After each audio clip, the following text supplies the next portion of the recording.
The wharf is probably the best known part of GRAYS, but there are other marks worth fishing. This is a record of 3 sessions at GRAYS Beach, which is in front of Riverside Park and adjacent to the grain terminal and flour mills at Tilbury Docks. For the first session, I've set up on a broken sea wall facing the grain terminal.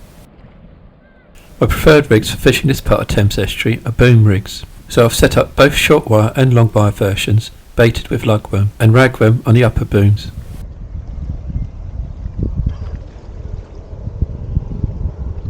I've started about half an hour before the top of the tide, and as you can see the water's already come behind me. This proved to be a bit of a mistake, as I didn't realise how high the tide would come up today. It's also a little bit awkward casting, moving about on the broken wall, and although there aren't any large waves at the moment, I'm a bit concerned about a wake of boats should they pass. I'm not keen on getting my gear wet, and I might have to retreat to the grassed area behind me.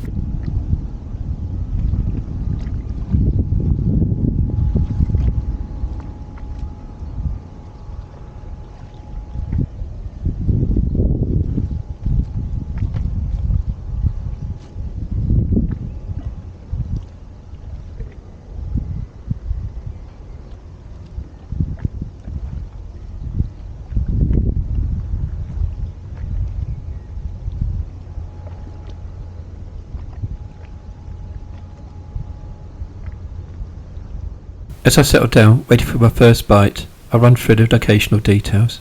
GRAYS is on the outside bend of a meander, downstream of a Dartford crossing. The map first identifies some venues on the south side of the river, then those near GRAYS on the north. It then zooms in on GRAYS itself, identifying the marks at the venue, which is directly opposite Swanscombe Peninsula. To the west you have Walden Road and GRAYS Jetty No. 2, then GRAYS Wharf. GRAYS Beach is to the eastern part of the venue, with marks that you can fish all the way to the grain terminal.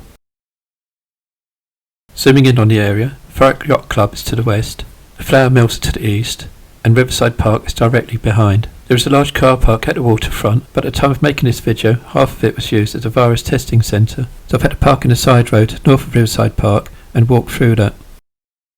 I've identified the 2 marks I've fished.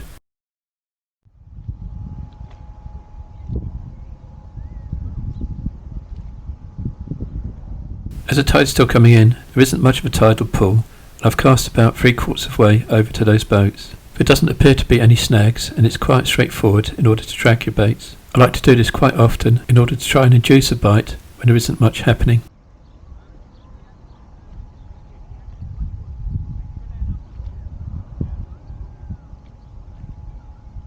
So, not much of a bend in the tips at the moment.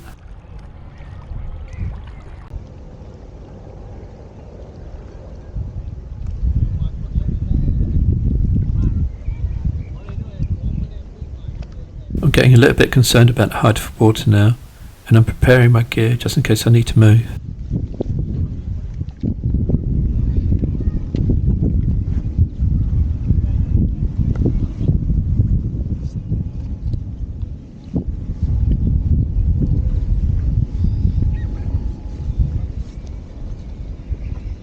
On second thoughts, I decide that now is the time to move.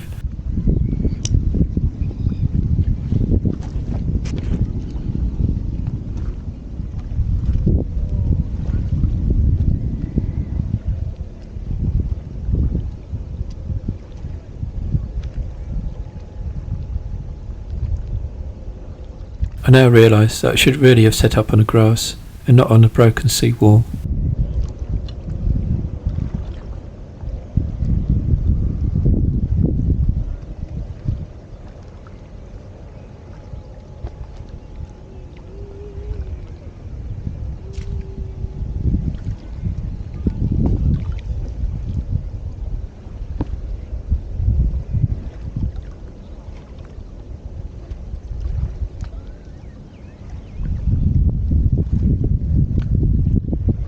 And sod's law, I get a bite when I'm in the process of moving. I should really have struck into that, but wasn't really prepared for it. So there's my first opportunity gone.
So I've moved just in the nick of time, but I shouldn't have really set up there in the first place. I think on a neap tide I would have been okay, but this is a spring tide today, and this is time wasted at what's arguably the best time of a tide.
It looks like a fish has taken a ragworm on the middle boom, so that needs to be replaced.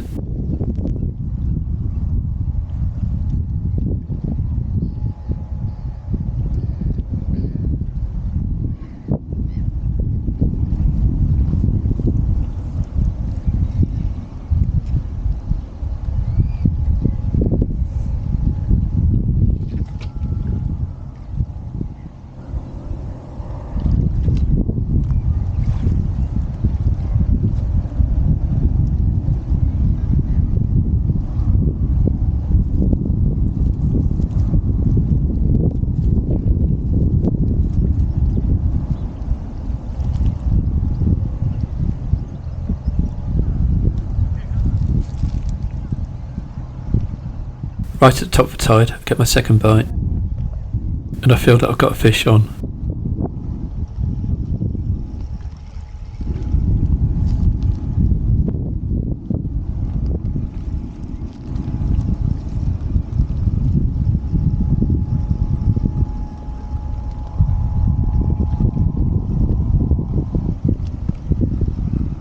Unfortunately, it comes off on the way in.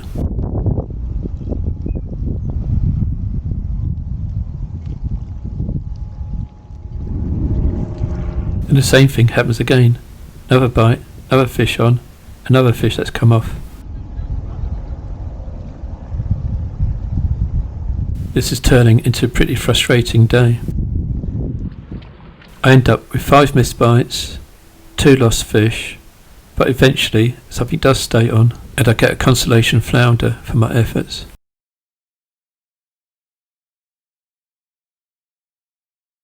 Not wishing to be defeated, I decided to go back the following day and learn from my mistakes. The first thing that needed doing was to replace the hooks on my boom rigs. I knew that my rigs were the right ones to use, but I had a feeling that either my hooks had got blunt or had been pulled out of shape too many times and ended up being too springy. With the number of times I've used these rigs recently, I should really have changed the hooks ages ago. My hooks for boom rigs are stored already tied in this hook wallet. This packet has size 3 Nordic bend hooks tied to 10-pound red Maxima of about 5 inches in length. For the boom rigs, I carry hooks from size 8 to size 2 tied to various lines. I like to use red line for soles, but most of my hooks are tied to fluorocarbon.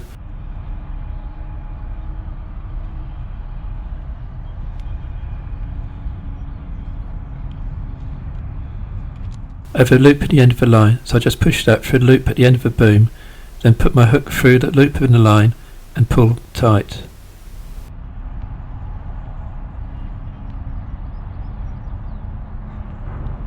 Rather than large lugworm, I prefer to use smaller broken bits or immature lugworm, which is just right for the size 3 hooks. In my way of thinking, the one I've just put on is just probably just a little bit too big, and I should really have nipped off the end of the worm.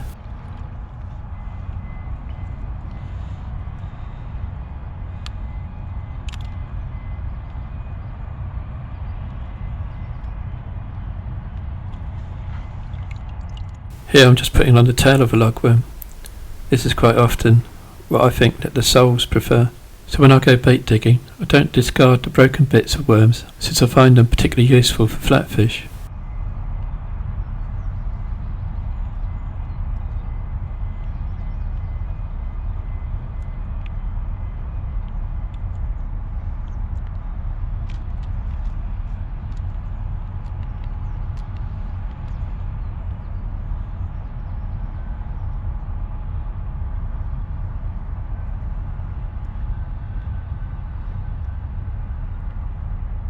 I find that small ragworm, or bits of ragworm, normally outfishes lugworm for the flatfish here on the Thames. However, it's not that often that I have it with me. I haven't yet made the effort to go and search for areas where I can dig the ragworm up myself, so I rely on having to buy it. Often it's not of great quality, but the fish don't seem to mind. Once again, you don't really want too much of a worm hanging down beneath a bend of a hook. As you can see for this session, I've arrived a lot earlier and I've set up on the grass rather than on that broken sea wall. The tide's going to be even higher today, and I know that sea wall will be completely covered by water. That caught me out the day before.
It's pretty early in the morning and conditions look good again today. I feel more confident of catching since I feel a lot more prepared.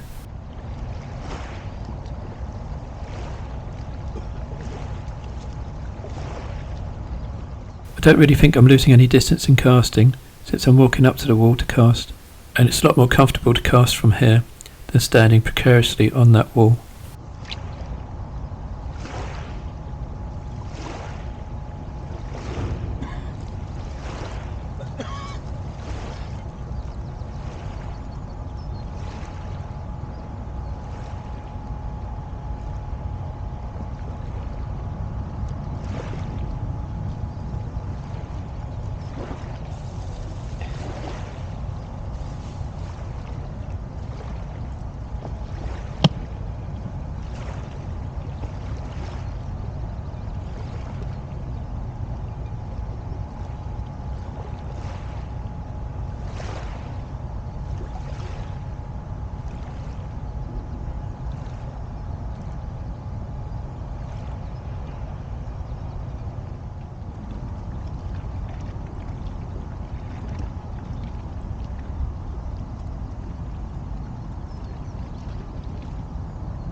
I feel a lot more relaxed this time. All I need is a fish to play ball. Since I had plenty of bites the day before, I don't see why it shouldn't be any different. I just need to make the most of my opportunities this time.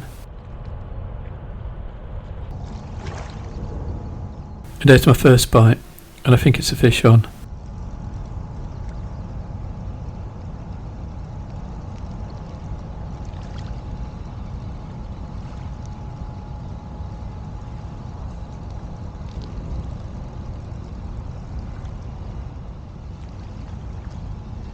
And that's a good start with my first flounder. I knew they were there since I had one the day before.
Bite number 2.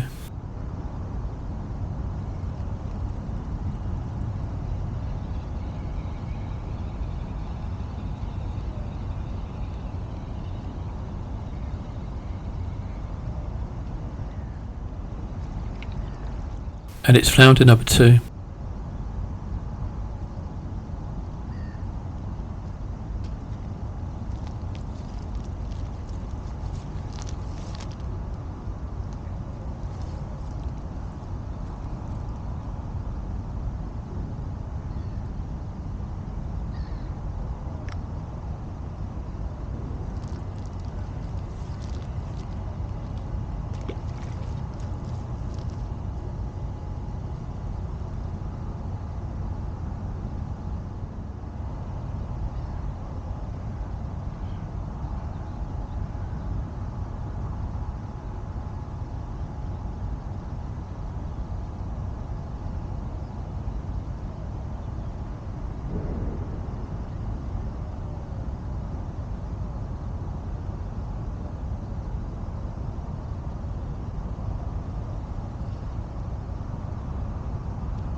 Dragging the bait works here, with a bite straight away.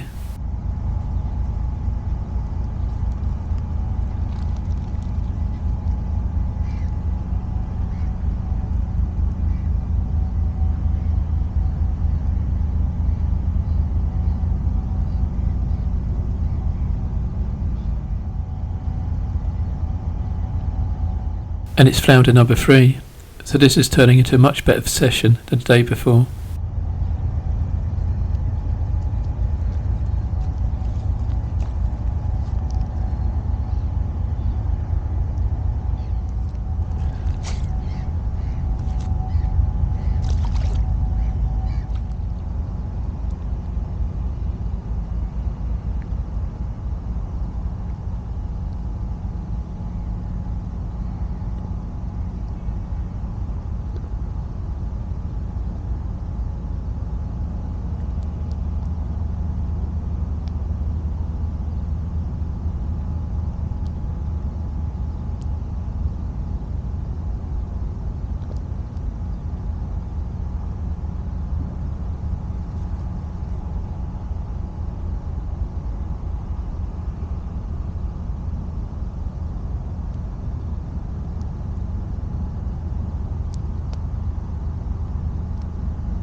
It's pretty much top of the tide now, and there's very little of that seawall showing.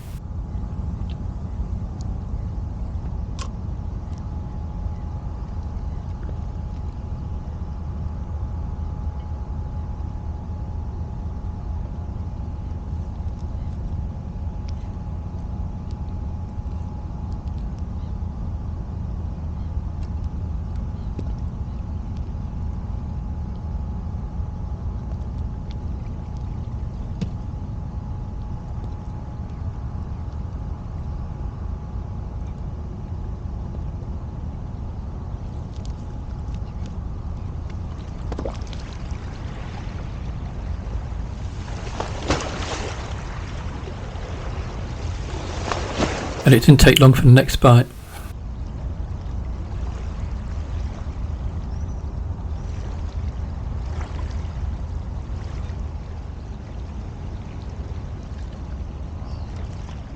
scored your best this time.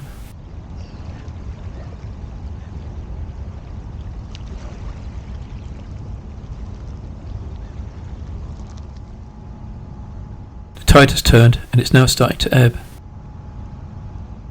And there's another bite.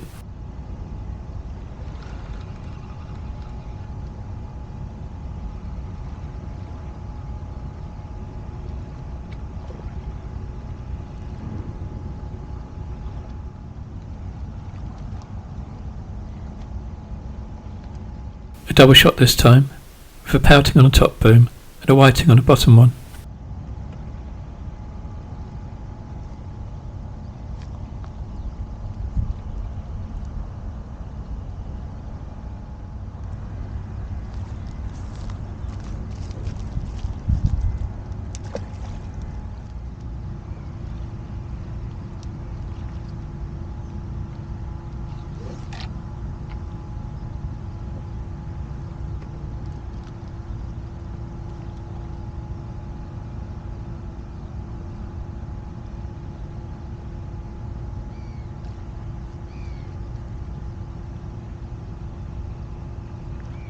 Tide is ebbing properly now, and there's more of a bend in the rod tips. And as the tide recedes a bit more, there's a bit of a commotion in the water.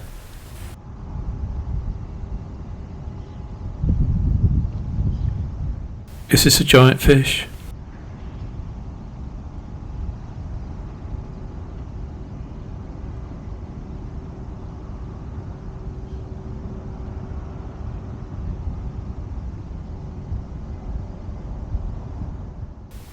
No, its head's just poked up. It's a friendly seal.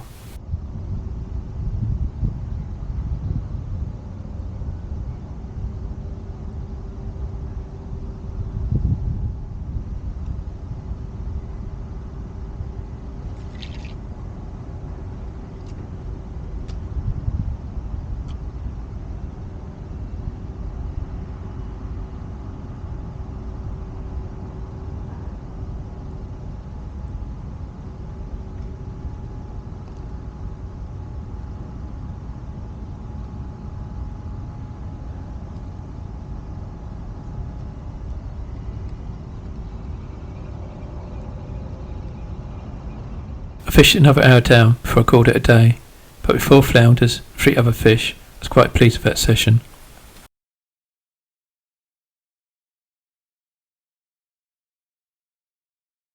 Three days later, I was back for another go.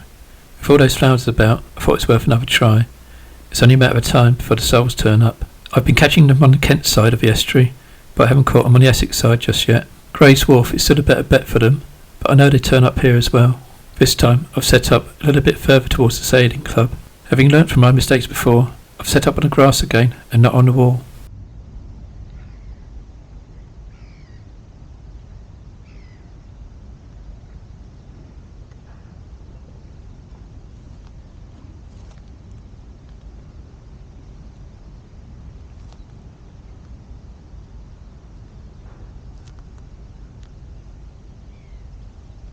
I'm using the same approach as before with boom rigs and 30-pound braid.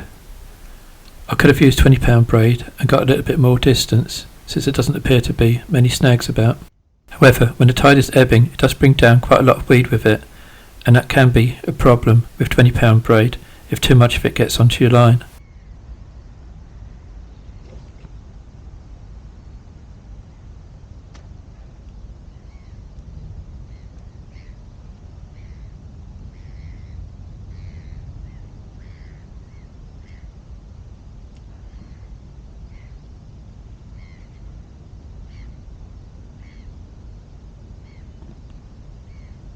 At this spot, I'm much closer to the water's edge, with my tripod resting onto the wall. We're now into falling tides, so I'm not expecting the water to come up as high as it has on my previous 2 sessions, but I've still got the option to move back if necessary.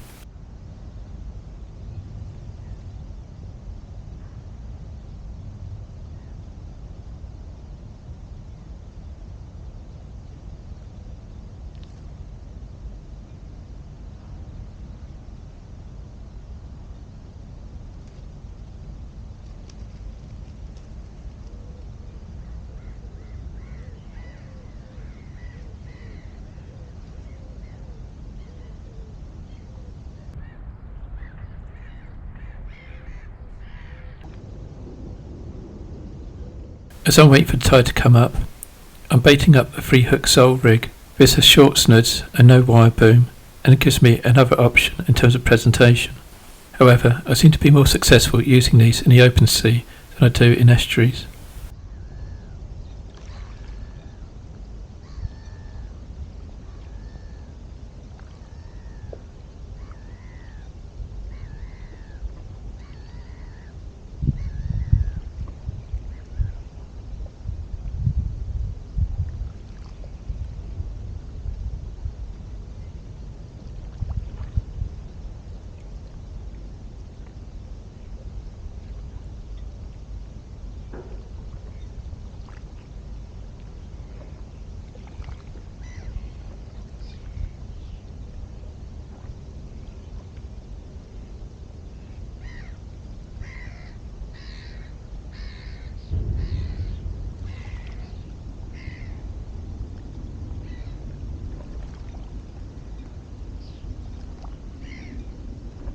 If you're interested in how I make these rigs, there's a link in the top right hand corner.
There's a little bit more of that annoying weed which accumulates on your line just by your leader knot, so it needs to be plucked off, otherwise it will prevent me casting properly.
The weather started off okay on this session, but I'm now getting a bit chilly and I don't like the look of those clouds.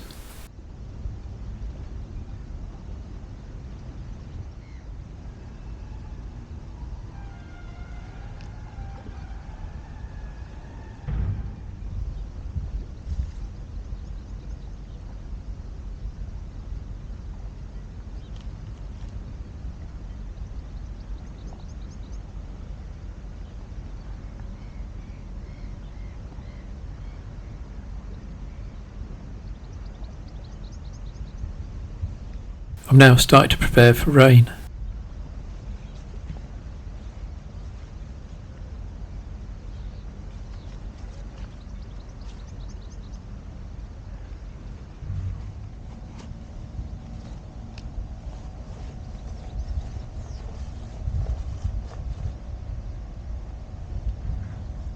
And there's my first bite of this session.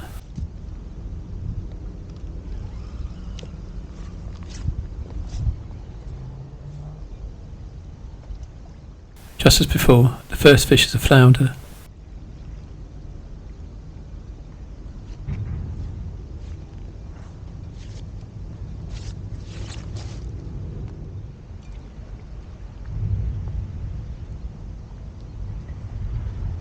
These have all been lovely looking fish and in good condition.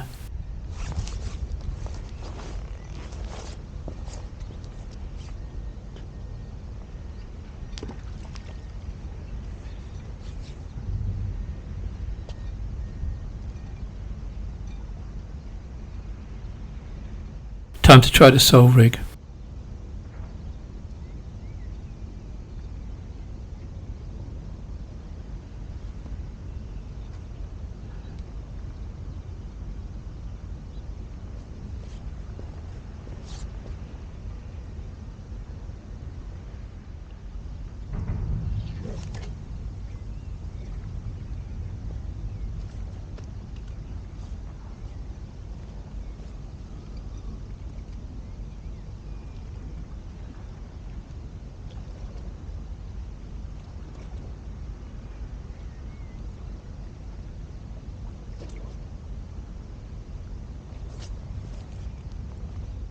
I'll still bait up the boom rig and keep it on standby.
It's lucky I spotted that bite. I've got a fish on.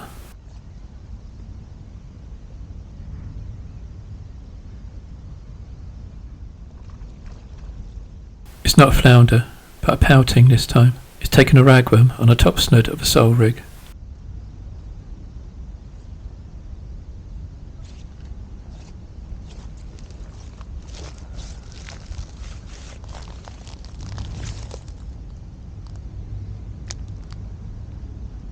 I'll change the rigs and recast before putting it back.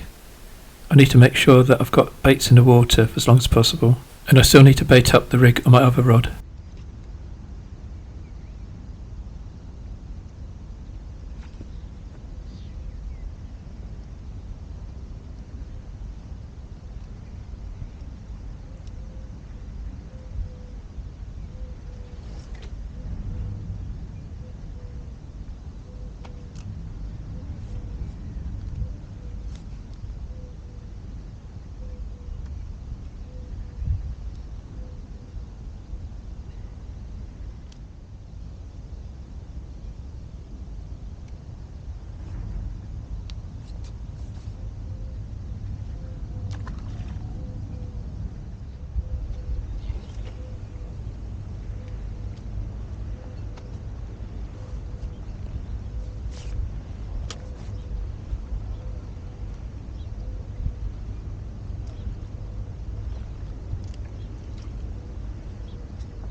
top for tide has come and gone without any action, apart from the skies, that is.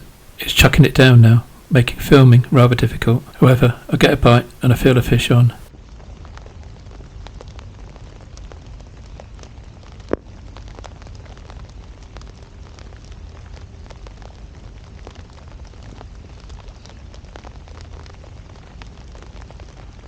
But it's only a little squally bass this time.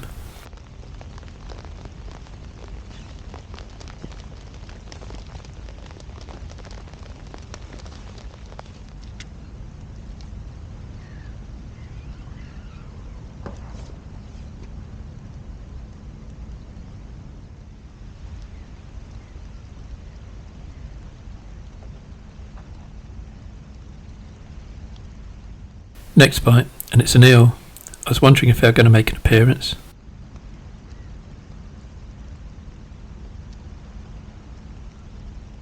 Despite weather, I stay on as the tide is receding and the mud is appearing, and I get rewarded with another bite. Should I get this fish in, I'm going to have to drag it in over that mud.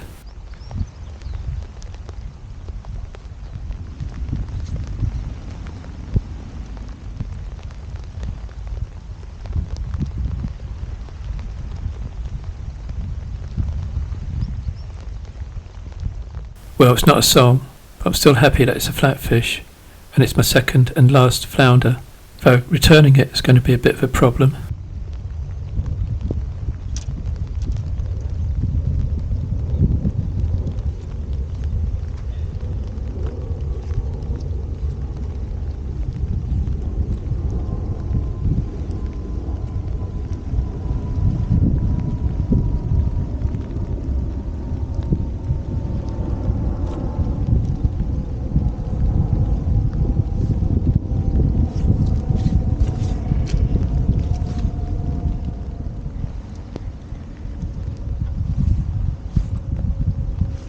Looking towards the distance, I can see a concrete covered pipe, so that's a saviour for that flounder. I can walk out onto it and return it. The fish went back safely, and fortunately when I got back, well, my gear was still here as well.